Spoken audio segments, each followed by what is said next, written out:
Olá, bem-vindo a bordo do Mar Sem Fim. O programa de hoje sai da Baía de Guanabara. Nós vamos conhecer o Mona Ilha das Cagarras, monumento natural Ilha das Cagarras. A Ilha das Cagarras é um pequeno arquipélago de 4 ilhas e mais alguns ilhotes que fica a 5 quilômetros da orla da praia de Copacabana e Ipanema, bem na boca da Baía de Guanabara. E junto conosco aqui a bordo do Mar Sem Fim estão 4 pesquisadores do projeto Ilhas do Rio. Essa ONG faz um trabalho bastante interessante, você vai conhecer já já.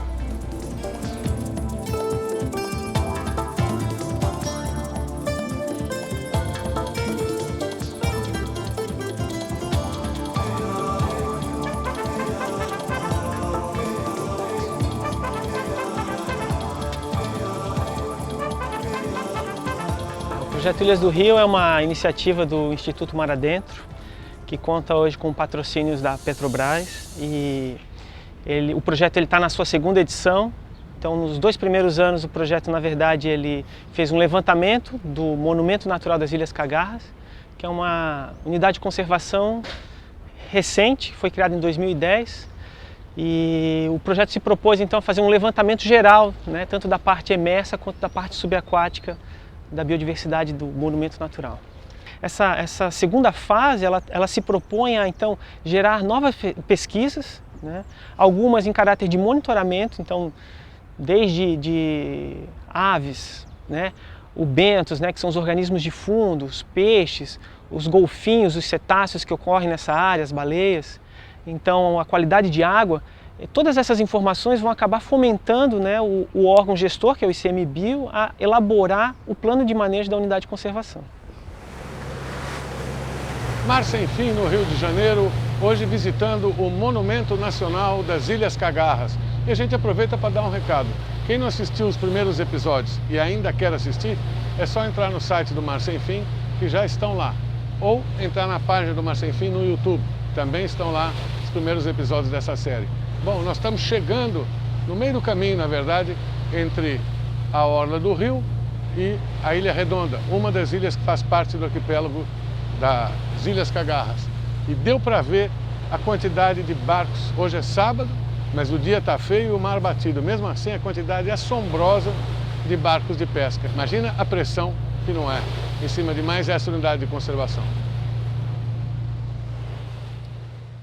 Essa proximidade de um centro urbano, né, para a biodiversidade, ela não ajuda muito, ajuda na questão das pesquisas, que as ilhas são relativamente próximas, né, do nosso ponto de trabalho, mas quanto a essa diversidade que a gente encontra nas ilhas, o projeto, na sua primeira edição, ele teve um trabalho então de aumentar, né, o conhecimento sobre essa biodiversidade. Só para você ter uma ideia, dessa primeira fase a gente ampliou o número de espécies conhecidas de peixes para essas ilhas em cerca de 33%. Né? Hoje a gente está com algo em torno de 210 espécies de peixes que são conhecidas do Monumento Natural das Ilhas Cagarras. Quais são os maiores inimigos desses peixes em Átila? É a proximidade com o rio, é a pesca, é o esgoto? Qual é o maior inimigo? Existe uma série de fatores. A gente está localizado, né, numa metrópole, então essa proximidade a cerca de 5 quilômetros da costa, né, partindo ali de Ipanema, Copacabana, você consegue acessar as ilhas. Essa proximidade aliada a alguns fatores como a poluição, a gente está na Baía de Guanabara, na entrada da Baía de Guanabara, que é uma zona que é conhecida por ser poluída, né? A pesca, né, que é uma atividade extrativista, ela precisa ser regulamentada nessas ilhas. Ela não é regulamentada, é possível pescar lá? Hoje, o que diz o Mona Cagarras, é proibido pescar a menos de 10 metros do costão, que é, na verdade, uma distância muito pequena, né, e difícil, inclusive, até de ser fiscalizada.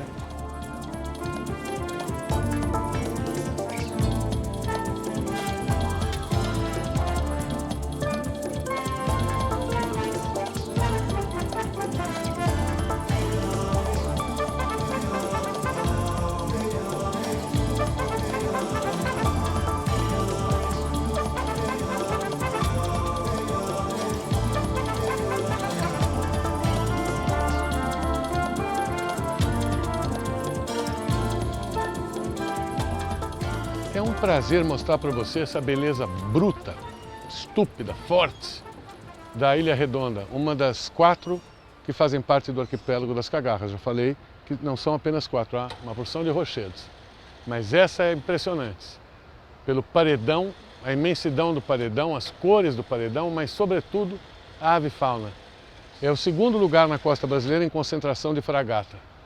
São 8.000, aproximadamente 8.000. É um negócio impressionante, elas formigando lá em cima. E lá em cima, mais uma novidade, foi descoberto recentemente um sítio arqueológico, imagina?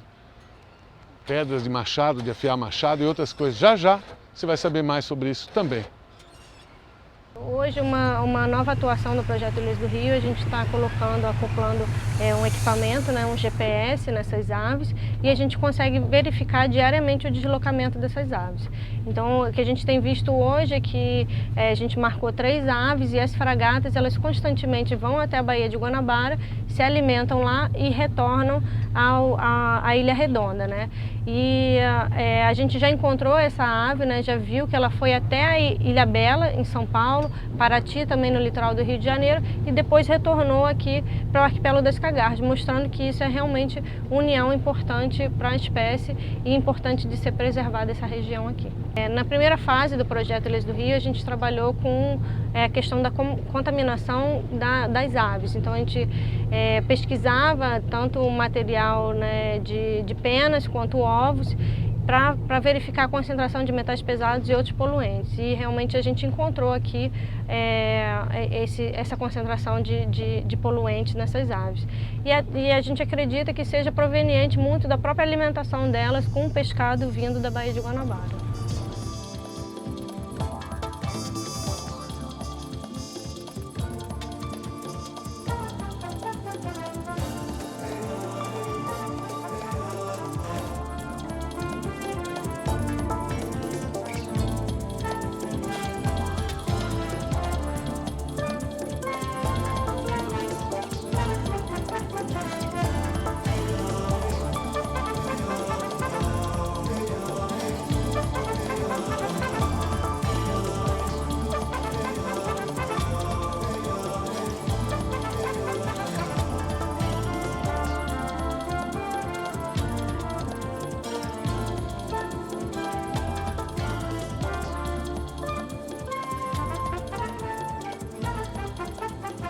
Olá, bem-vindo a bordo do Mar Sem Fim.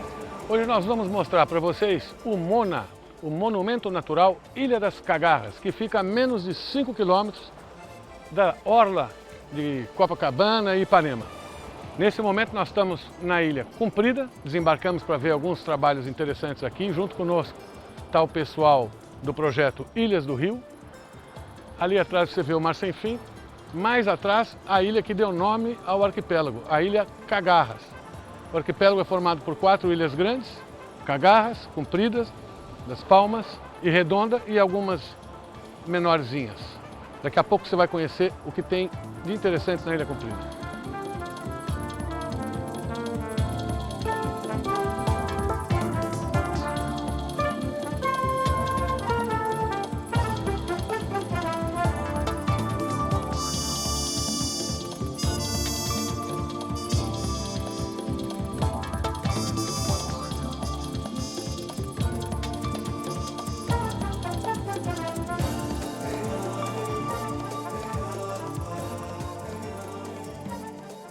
A gente está aqui na Ilha Comprida, né, que faz parte do Monumento Natural das Ilhas Cagarras, exatamente na área onde ocorre o experimento de controle e erradicação do capim-colonião, né? O capim-colonião é essa espécie de planta, que é uma espécie africana que compete, né, uma espécie exótica que compete com as outras espécies nativas daqui da área.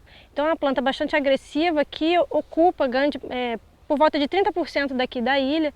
Então a gente está fazendo esse experimento, uma área de 800 metros quadrados, retiramos o capim-colonião primeiramente com fogo controlado, e agora a gente plantou mudas nativas de uma espécie de uma planta leguminosa aqui e está acompanhando o crescimento delas, né? Essa planta que a gente está utilizando aqui no reflorestamento é uma leguminosa que a gente coletou as próprias sementes daqui da ilha para manter o banco genético, levou para o Jardim Botânico, que é parceiro, né, do projeto dentro desse estudo aqui do capim-colonião.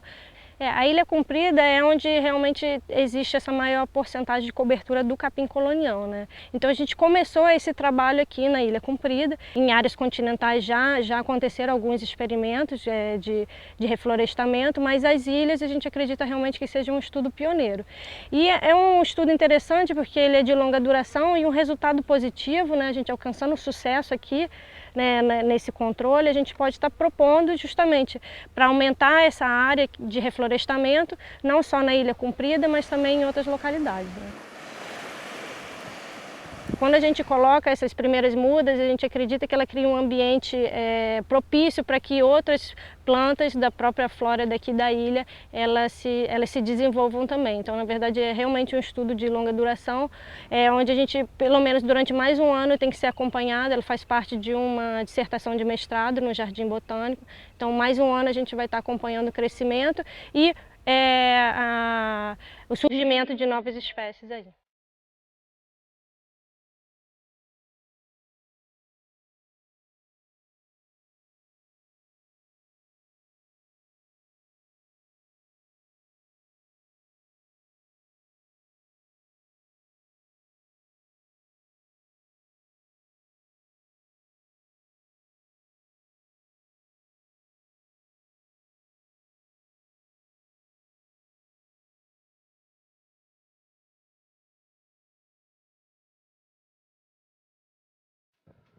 Essa aqui é a ilha conhecida como Ilha Cagarra, que também dá o nome ao arquipélago, né, Arquipélago das Cagarras, onde o Projeto Ilhas do Rio descobriu o segundo maior ninhal de jatobá marrom. E é justamente as fezes, né, os excrementos dessas aves que dá essa coloração esbranquiçada na pedra, e daí que surgiu o nome aqui do arquipélago, né, Arquipélago das Cagarras. Uma segunda teoria, né, do nome da cagarra vem das aves também, mas no caso as fragatas, que são aves que seriam confundidas com uma espécie de Portugal com um nome parecido também, cagarra. E aí a segunda teoria seria essa do descobrimento na época que os portugueses vieram aqui e encontraram essas aves que são muito presentes aqui nas ilhas. Mas a gente mesmo acredita que seja a teoria principal dos excrementos dos jatobás nessa ilha da cagarra. O Projeto Ilhas do Rio, desde 2011, vem estudando esse ninhal, né? A gente desembarca uma periodicidade mensal aqui nessa ilha para monitorar o processo reprodutivo. Então, hoje a gente já está monitorando até uma terceira geração de jatobás aqui nessa ilha. Então, em 2011 a gente encontrou um casal reprodutivo que se reproduziu e hoje esse filhote já está dando outro filhote. Então, a gente já está na uma terceira geração aí de jatobás nessa ilha.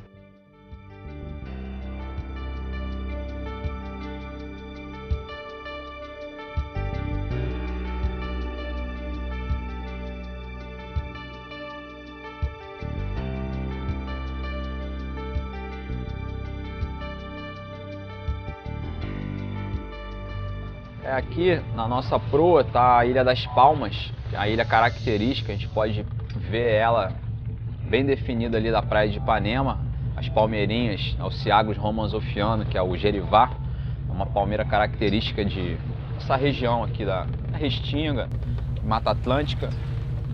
Essa palmeira é muito importante porque ela tem um coquinho que ele remete ao passado dessas ilhas.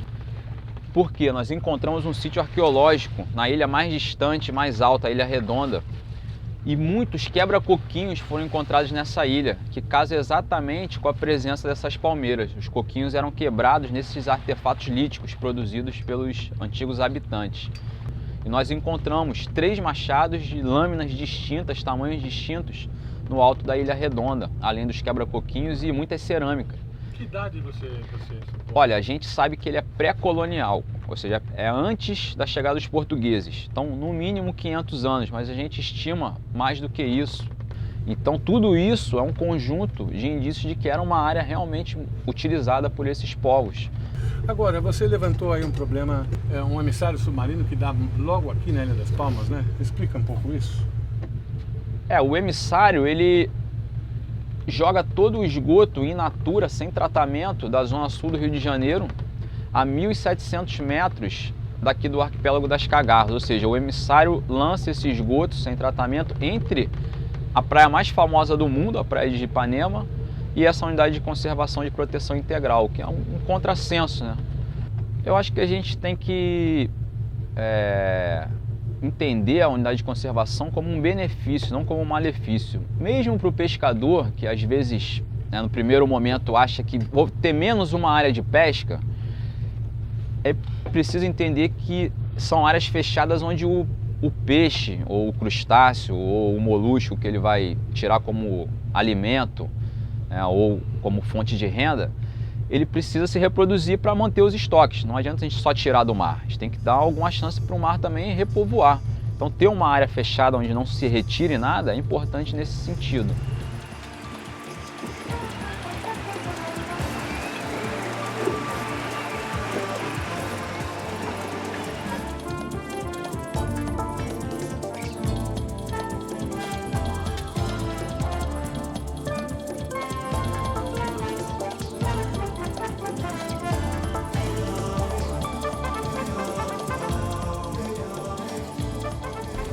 Mar Sem Fim, hoje no Mona, Ilha das Cagarras. Mona é mais uma categoria das diversas categorias de unidade de conservação federais da lei do SNUC. Mona significa monumento natural. E nós vamos começar então observando o fundo do mar de uma das ilhas. Você vai mergulhar junto com a gente.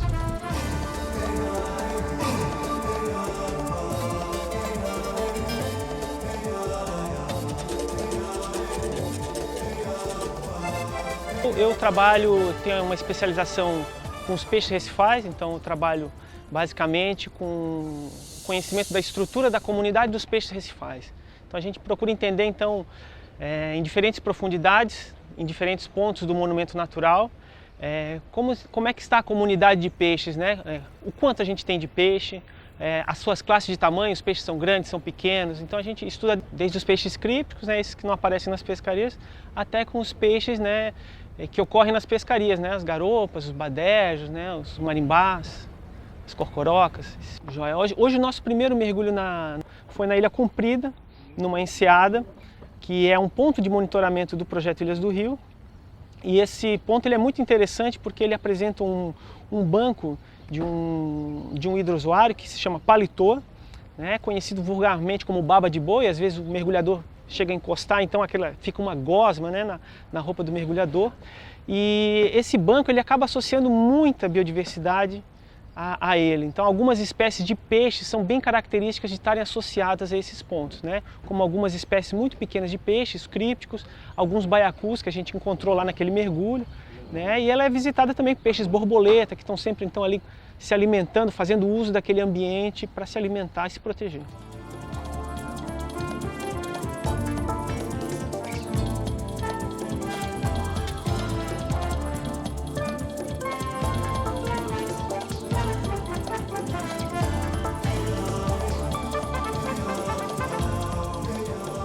Nós vimos também um pepino do mar. E você falou que está ameaçado de extinção. Isso. Aquela espécie, na verdade, ela não é pescada aqui no Brasil. Já por ser proibida, né, ela está numa lista de espécies ameaçadas, por si só ela já não pode ser pescada.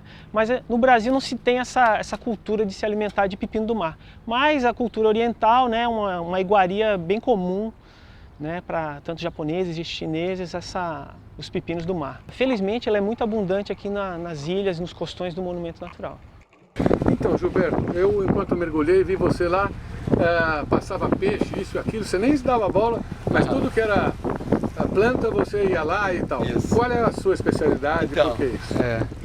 Bom, João, eu trabalho com algas marinhas, né? Plantas do mar, são a base da cadeia alimentar, então toda essa teia aí que a gente viu, né? Os peixes e crustáceos, moluscos, dependem no seu princípio, né, dessas algas. E então o meu papel é coordenar uma etapa de inventário dessas algas. Hoje a gente tem cerca de 70 espécies de algas identificadas. Potencialmente a gente pode chegar a 150, a 160. Isso comparativamente a outras regiões é uma diversidade bastante importante, né?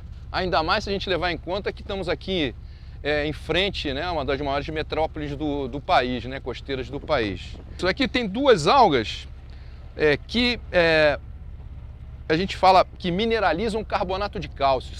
São organismos que fazem pedra, né? Produzem carbonato de cálcio, produzem cálcio, né? Produzem estruturas rígidas, né? Então, na verdade, os recifes coralíneos, né? Por exemplo, Abrolhos, Atol das Rocas, muitas vezes a gente acha que o recife é construído por corais, mas o agente cimentador são essas algas calcárias, essas algas coralíneas, que estruturam esses recifes, né? Ajudam a construir esses recifes e hoje com o aquecimento global e com a acidificação dos oceanos, elas são extremamente prejudicadas porque elas precisam de um pH alcalino para produzir o calcário, né? Se esse pH, se essa acidificação ela se incrementa, essa produção de carbonato de cálcio decresce e a gente pode ter perda, né, dessas estruturas coralíneas. Então é uma forma de estocar CO2 na forma mineral, né, que é uma forma bastante interessante, porque estocou em mineral, virou pedra e ali ficou, entende? É diferente da matéria orgânica de uma floresta. Então esse papel é bastante interessante. As algas não estão só nessa forma, né, macroscópica, como a gente está vendo aqui. Elas ocupam a coluna d'água, como a gente chama da zona fótica, ou zona que a luz penetra, na forma de algas microscópicas e desempenham um papel fundamental na produção de oxigênio, né, e da ciclagem de nutrientes de uma maneira geral no planeta. Então esse outro tipo de alga que, claro, ocupa uma área infinitamente maior do que a zona mais costeira, mais rasa, tem esse papel aí, digamos que, como algumas pessoas comparam, né, de pulmão do mundo, né?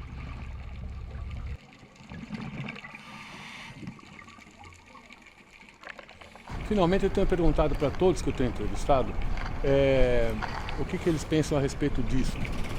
Na parte continental brasileira, nós temos cerca de 15 a 17% transformado em área de proteção ambiental, de uma forma ou de outra, e na parte costeira, na zona costeira, mar territorial, menos de 1,5% recebe o mesmo tratamento. O que você acha disso? O que está acontecendo para o nosso mar ter tão pouca proteção assim?